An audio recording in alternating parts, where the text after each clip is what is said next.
औज़ुबिल्लाहिमिनश्शैतानिर्रजीम बिस्मिल्लाहिर्रहमानिर्रहीम अस्सलामु अलैकुम वरहमतुल्लाहि वबरकातुहू. My dear students of class 12th, subject is physics. Today our topic is reflection on the basis of wave theory. Reflection on the basis of wave theory. आज तक हमने पिछले chapter में reflection of light ray by plane mirrors पढ़ी हैं. तो वहाँ पे हमने रे का कंसेप्ट लिया था, दैट्स पार्टिकल नेचर का कंसेप्ट लिया था. तो वेव थ्योरी में हम यहाँ पे वेव का कंसेप्ट लेते हैं. That means we say the light is travelling as a wave front. तो यहाँ एज ए वेव ये चल रही है. तो on the base of that हम रिफ्लेक्शन अब देखेंगे किस तरीके से प्लेन मिरर पे होती है. तो let this m dash be a plane mirror. Let this be a plane mirror and we have a wave front. Say for example this is a wave front.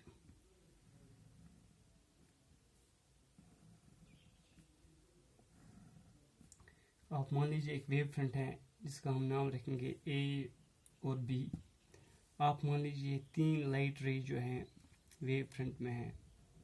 तो इस तरीके से इसको हम 1, 2 और 3 नाम रखेंगे. इसको ए, इसको बी और इसको डी नाम रखेंगे. तो अब ये वेव फ्रंट जो है इस प्लेन मिरर के साथ टकराएगी और रिफ्लेक्ट हो जाएगी. हम देखेंगे कि रिफ्लेक्शन किस तरीके से होती है और जब रिफ्लेक्शन होती है क्या ये लॉज ऑफ रिफ्लेक्शन को फॉलो करती है या नहीं करती है.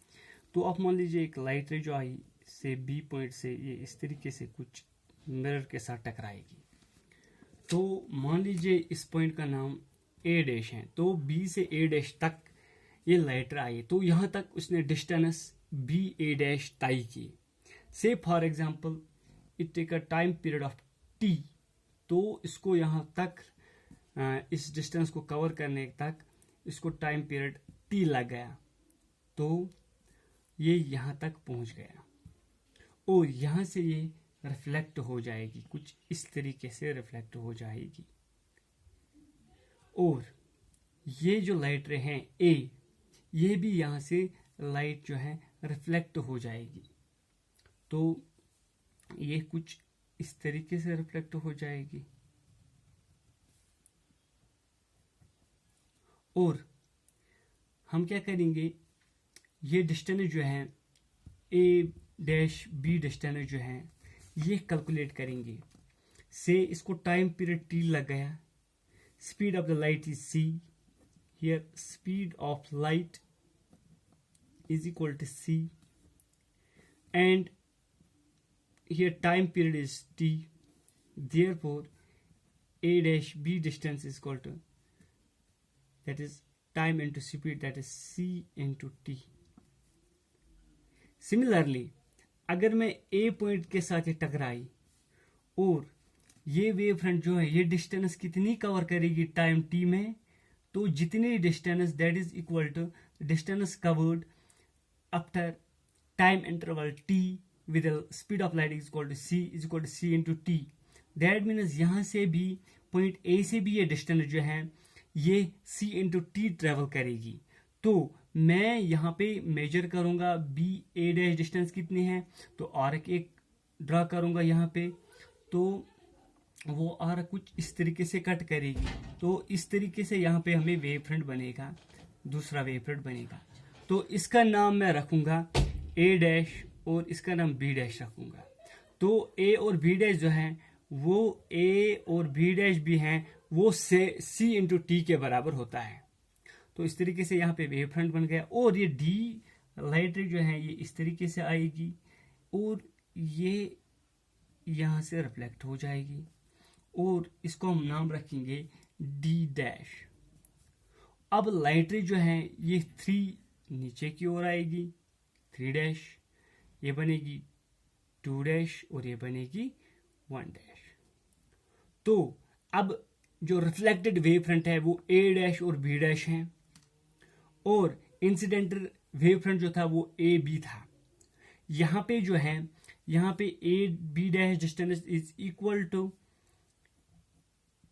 ए डैश बी डिस्टेंस, तो ये दो डिस्टेंस सेम है। अगर मैं यहाँ पे ट्रायंगल्स लेता हूं, here in triangle A B A dash and triangle A dash B dash A, तो यहाँ पे जो है A dash is equal to A dash common है, और यहाँ पे जो है अभी मैंने डिस्टेंस देखी, A B distance is equal to A B dash distance, and also angle B is equal to angle B dash, both are equal to 90 degree, क्योंकि यहाँ पे आर पे मैंने टेंजेंट डाला था, ये 90 डिग्री है, ये भी 90 डिग्री होगा। तो ये दो ट्रायंगल जो कॉन्ग्रुएंट है, जब ट्रायंगल्स दो कॉन्ग्रुएंट हैं that means angle B A dash is equal to angle B dash A, that means this is the incident angle, this is the reflected angle. तो angle of incident is equal to angle of reflection, और मैं कुछ इस तरीके से भी लिख सकता हूं, this is the incident angle and this the reflected angle.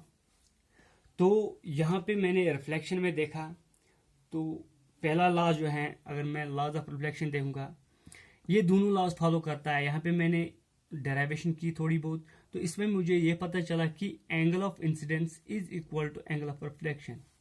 तो जब एक प्लेन वेव फ्रंट जो है प्लेन मिरर के साथ टकराई तो वो रिफ्लेक्ट हो गई, और after reflection angle of incident was equal to angle of reflection. And तो दूसरा लॉ है, second law, all incident light और incident wave front and the reflected wave front and the mirror at the point of interference all lie in the same plane, that means all lie in the same plane। तो अच्छे से दिखता है कि same plane में exist होते हैं। तो इस तरीके से reflection on the base of wave theory हम एक्सप्लेन कर सकते हैं। This is all about the reflection and the laws of reflection on the base of wave theory. In the next lecture we will discuss the new topic. Till then, stay